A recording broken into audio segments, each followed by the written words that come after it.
ঘটনা আছিল 21 মে'ৰ।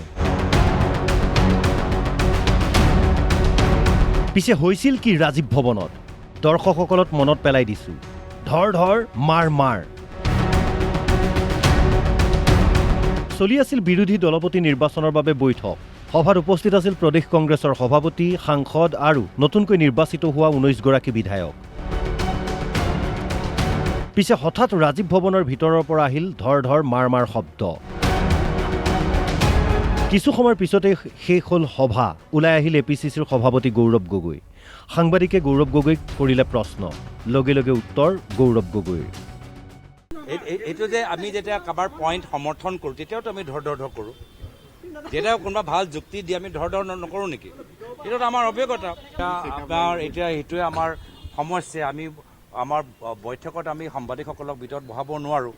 তো সেইকাৰণে আপুনিও বাহিৰত থাকি হয় আপোনাৰো আমনি লাগে, কিবা কল্পনা কৰাটো আপোনাৰো স্বাভাৱিক কথা। এয়া আছিল 21 মে'ৰ ঘটনা। এতিয়া আহক মূল কথালৈ। সেইদিনা ৰাজীৱ ভৱনত সভাপতি গৌৰৱ গগৈ আৰু নৱনিৰ্বাচিত বিধায়ক তথা যুৱ কংগ্ৰেছৰ সভাপতি জুবেৰ আনমৰ মাজত সৃষ্টি হৈছিল তীব্ৰ সংঘাত।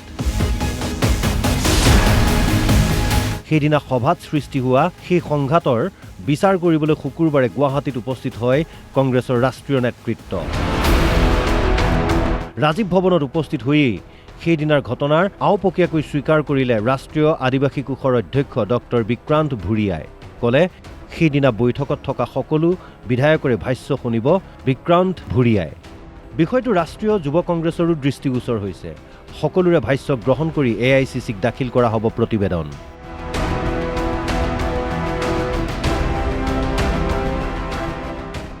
देखिए वो उस दिन जो भी हुआ वो IYC के संज्ञान में है और जो भी निर्णय लेना है वो IYC लेगा। पर हमारा मुख्यतः आज यहाँ आने का उद्देश्य ये है कि एक बार सबको हम सुनना चाहते हैं। तो जो हमारे नेशनल प्रेसिडेंट हैं उदय भानु चिप जी और जो नेशनल इंचार्ज हैं मनीष शर्मा जी, उनके भी संज्ञान में है। तो जो भी उनको निर्णय लेना होगा वो अपने स्तर पर लेंगे। পিছে ৰাষ্ট্ৰীয় নেতৃত্বই সকলো কথা স্বীকাৰ কৰিলে যদিও মুখ বন্ধ কৰি চলিলে ৰাজ্যিক নেতৃত্বই। সেইদিনা উপস্থিত থকা 19 গৰাকী বিধায়কৰ ভিতৰত আজি উপস্থিত হোৱা 3 গৰাকী বিধায়কে দিলে বেলেগ বেলেগ ভাষ্য। আমি মাতিছে সাংগঠনিক দিশত আলাপ আলোচনা কৰিবলৈ চাওক, কাৰণ যিহেতু আগন্তুক আমাৰ নগাঁও লোকসভা বাই ইলেকশ্যন আহি আছে, কি ধৰণে আমি কাম কাজ কৰিব লাগে, সংগঠন কি ধৰণে আগবঢ়াই লৈ যাব লাগে। মই এনেই গুৱাহাটীত থাকিলে মই ৰাজীৱ ভৱনলৈ আহিয়ে থাকোঁ, আপোনালোকে মোক চায়ে থাকে হা। ঠিক তেনেকৈ মই আহিছোঁ, আমাৰ দিল্লীৰ পৰা আহিছে আমাৰ সৃজন সংগঠনৰ আলোচনাৰ কাৰণে। মই পাৰ্চনেলি মোক মাতা নাই, মই খবৰ পাইছোঁ সেইকাৰণে মই আহিলোঁ। আমাৰ যোনটো 40 দিনীয়া যোনটো কাৰ্যসূচী আছে, আমাৰ যোৱাকালি যোনটো লঞ্চ হৈছে, এই প্ৰগ্ৰামটোৰ বিষয়ে আমি ডিছকাছ কৰিবলৈ চবকে মাতা হৈছে।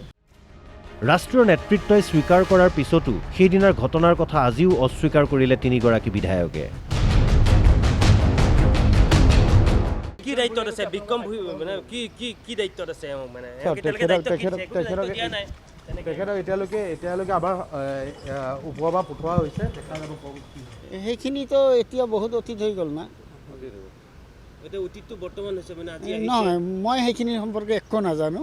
মই অকল সৃজন সংগঠনৰ সম্পৰ্কে মই কনচেপ্টটো জানিলোঁ। সেইলৈ মোৰ লগত কোনো কথা বতৰা মই পাতাও নাই।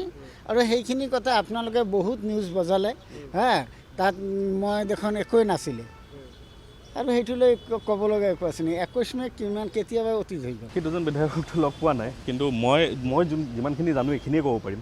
মোক মাতা হৈছে এইটো কৈ যে 40 দিনীয়া যোনটো প্ৰগ্ৰামটো আছে, সেই প্ৰগ্ৰামটোৰ কাৰণে ডিছকাছ কৰিবলৈ মোক মাতা হৈছে। একো হোৱা নাই, মই বহুতবাৰ এইটো অলৰেডি মই ক'লোঁ যে এইবিলাক তেনেকুৱা একোৱেই হোৱা নাছিলে, এইটো পূৰা কাল্পনিক এটা কথা।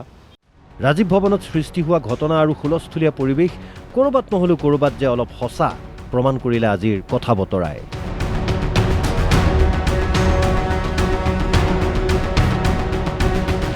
ভিডিঅ' জাৰ্নেলিষ্ট অংকুৰ কলিতাৰ সহযোগত বিচিত্ৰ ৰাজবংশীৰ ৰিপৰ্ট, অসম লাইভ 24।